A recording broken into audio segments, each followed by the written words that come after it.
Fenomenología del espíritu. 1807. Por Georg Wilhelm Friedrich Hegel. Prólogo. El desarrollo de la conciencia hacia la ciencia. Página 13. La formación del individuo. La tarea de conducir al individuo desde su punto de vista informe hasta el saber, había que tomarla en su sentido general, considerando en su formación cultural al individuo universal, al espíritu autoconsciente mismo. Si nos fijamos en la relación entre ambos, vemos que en el individuo universal se muestra cada momento en que adquiere su forma concreta y propia configuración. El individuo singular, en cambio, es el espíritu inacabado, una figura concreta, en cuyo total ser allí domina una determinabilidad, mostrándose las otras solamente en rasgos borrosos. En el espíritu, que ocupa un plano más elevado que otro, la existencia concreta más baja desciende hasta convertirse en un momento insignificante, lo que antes era la cosa misma, no es más que un rastro, su figura aparece ahora velada y se convierte en una simple sombra difusa.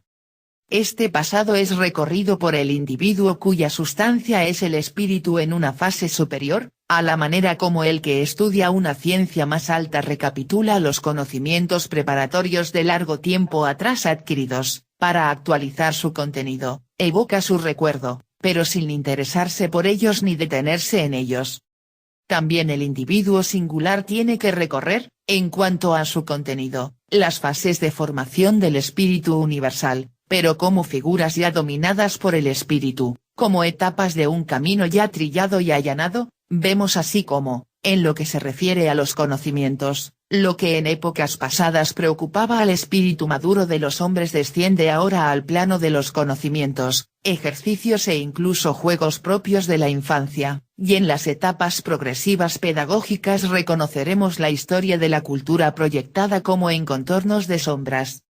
Esta existencia pasada es ya patrimonio adquirido del espíritu universal, que forma la sustancia del individuo y que, manifestándose ante él en su exterior, constituye su naturaleza inorgánica.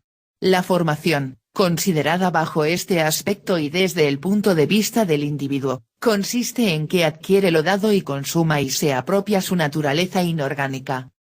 Pero esto, visto bajo el ángulo del espíritu universal como la sustancia, significa sencillamente que ésta se da su autoconciencia y hace brotar dentro de sí misma su devenir y su reflexión.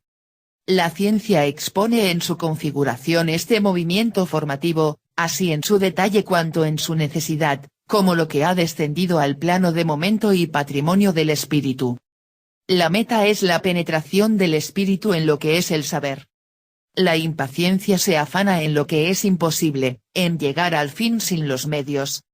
De una parte, no hay más remedio que resignarse a la largura de este camino, en el que cada momento es necesario. De otra parte, hay que detenerse en cada momento, ya que cada uno de ellos constituye de por sí una figura total individual y solo es considerada de un modo absoluto en cuanto que su determinabilidad se considera como un todo o algo concreto o cuando se considera el todo en lo que esta determinación tiene de peculiar.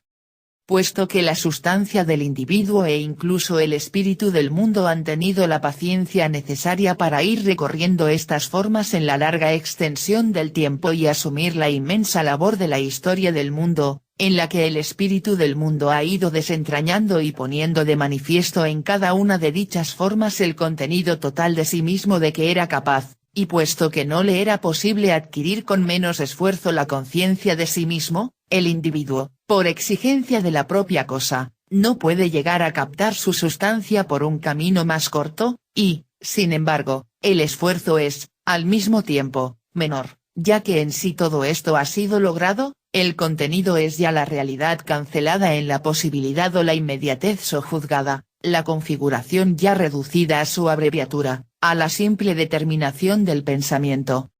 Como algo ya pensado, el contenido es ya patrimonio de la sustancia, ya no es el ser allí en la forma del ser en sí, sino que es solamente el en sí, no ya simplemente originario ni hundido en la existencia, sino más bien en sí recordado y que hay que revertir a la forma del ser para sí. Veamos más de cerca cómo se lleva a cabo esto. Lo que se nos ahorra en cuanto al todo, Desde el punto de vista en que aquí aprendemos este movimiento, es la superación del ser allí, lo que resta y requiere una superior transformación es la representación y el conocimiento de las formas. El ser allí replegado sobre la sustancia solo es inmediatamente transferido por esta primera negación al elemento del sí mismo, por tanto, este patrimonio que el sí mismo adquiere presenta el mismo carácter de inmediatez no conceptual, de indiferencia inmóvil, que presenta el ser allí mismo, por donde éste no ha hecho más que pasar a la representación. Con ello, dicho ser allí se convierte al mismo tiempo en algo conocido, en algo con que ha terminado ya el espíritu que es allí y sobre lo que, por consiguiente, no recaen ya su actividad ni, por ende, su interés. Si la actividad que ya no tiene nada que ver con el ser allí es solamente, a su vez, el movimiento del espíritu particular que no se concibe, tenemos que el saber, por el contrario, se vuelve contra la representación que así se produce, contra este ser conocido, es la acción del sí mismo universal y el interés del pensamiento.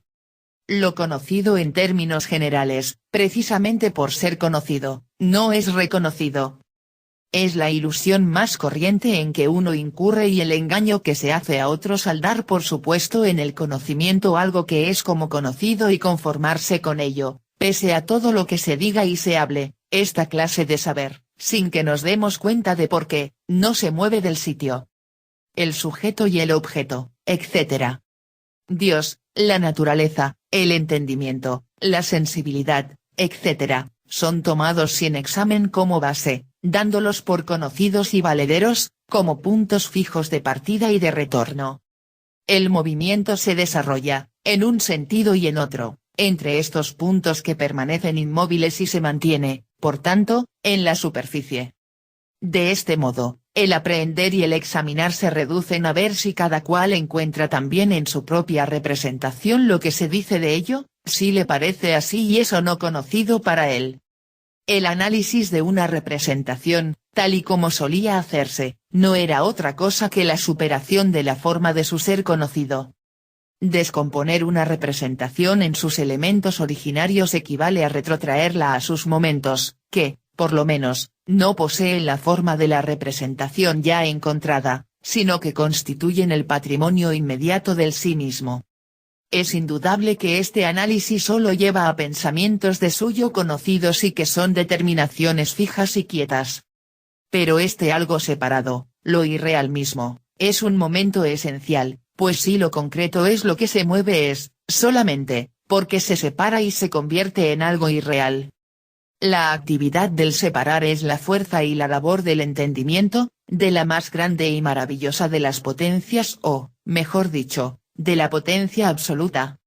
El círculo que descansa cerrado en sí y que, como sustancia, mantiene sus momentos es la relación inmediata, que, por tanto, no puede causar asombro.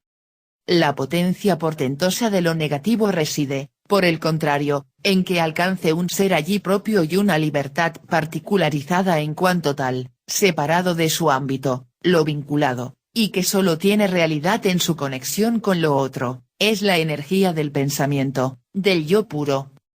La muerte, si así queremos llamar a esa irrealidad, es lo más espantoso, y el retenerlo muerto lo que requiere una mayor fuerza. La belleza carente de fuerza odia al entendimiento porque éste exige de ella lo que no está en condiciones de dar. Pero la vida del espíritu no es la vida que se asusta ante la muerte y se mantiene pura de la desolación, sino la que sabe afrontarla y mantenerse en ella.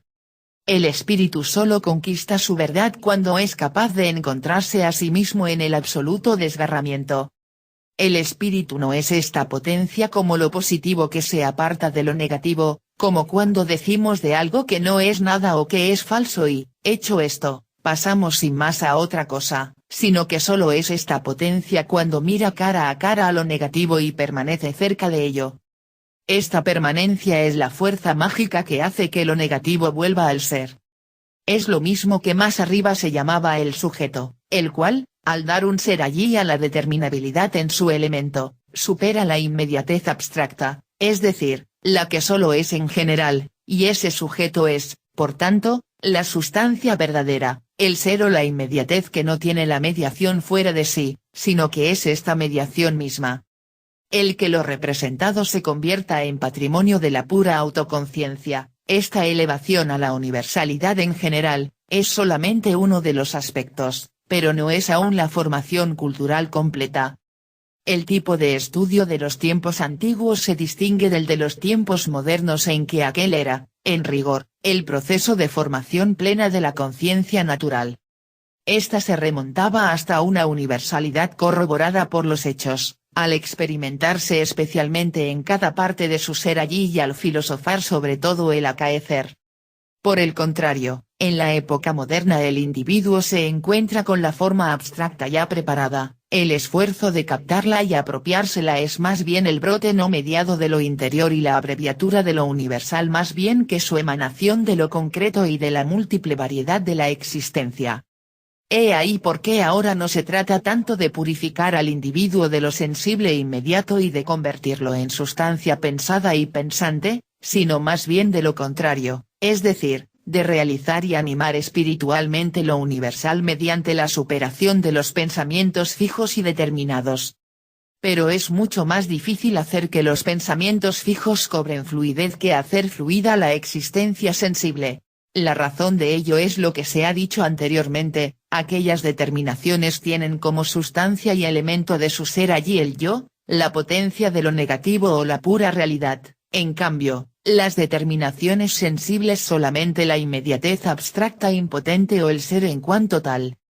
Los pensamientos se hacen fluidos en tanto que el pensamiento puro, esta inmediatez interior, se conoce como momento o en cuanto que la pura certeza de sí misma hace abstracción de sí no se descarta o se pone a un lado, sino que abandona lo que hay de fijo en suponerse a sí misma, tanto lo fijo de lo puro concreto que es el yo mismo por oposición al contenido diferenciado, como lo fijo de lo diferenciado, que, puesto en el elemento del pensamiento puro, participa de aquella incondicionalidad del yo.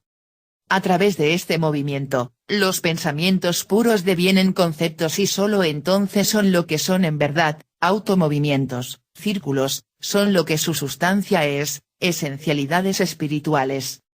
Este movimiento de las esencialidades puras constituye la naturaleza de la cientificidad en general. Considerado como la cohesión de su contenido, este movimiento es la necesidad y el despliegue de dicho contenido en un todo orgánico. El camino por el que se llega al concepto del saber se convierte también, a su vez, en un devenir necesario y total, de tal modo que esta preparación deja de ser un filosofar contingente que versa sobre estos o los otros objetos, relaciones y pensamientos de la conciencia imperfecta, tal como lo determina la contingencia, o que trata de fundamentar lo verdadero por medio de razonamientos, deducciones y conclusiones extraídas al azar de determinados pensamientos. Este camino abarcará más bien, mediante el movimiento del concepto, el mundo entero de la conciencia en su necesidad. Semejante exposición constituye, además, la primera parte de la ciencia, porque el ser allí del espíritu, en cuanto lo primero, no es otra cosa que lo inmediato o el comienzo, pero el comienzo no es aún su retorno a sí mismo. El elemento del ser allí inmediato es, por tanto, la determinabilidad por la que esta parte de la ciencia se distingue de las otras. La indicación de esta diferencia nos lleva a examinar algunos pensamientos establecidos que suelen presentarse a este propósito. Página 16.